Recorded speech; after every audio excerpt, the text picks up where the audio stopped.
Benvinguts a la bodega Sepúlveda. Nosaltres estem aquí des de l'any 1952.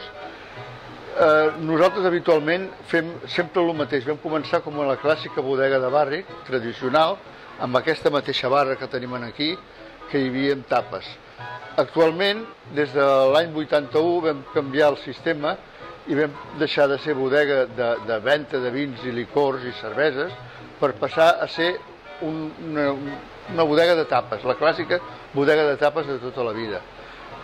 Llavors es feien croquetes, truita de bacallà, calamars a la romana, calamars farcits.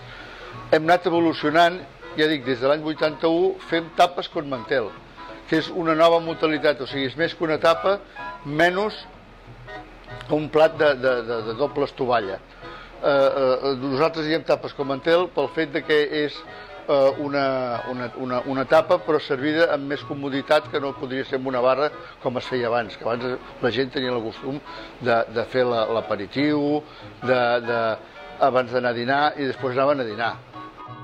Actualment, des de l'any 81, des que funcionem com a tapes com mantel, l'enfocament del negoci ha sigut més com a bar de tapes o restaurant de tapes.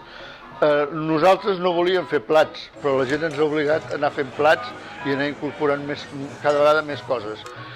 Entre les coses que actualment tenim que són d'èxit són la mongeta de Santa Pau amb calamarsons, el remenat de trompetes de la mort, la truita de bacallà a la Jorriero, fem la cua de bou amb cervesa inèdit, que és una cosa molt bona, queda molt suau, callos, cap i pot amb rovellons i fins quasi 100 tapes més que tenim. Espero que algun dia vingueu vosaltres i pugueu provar-ho i us agradi.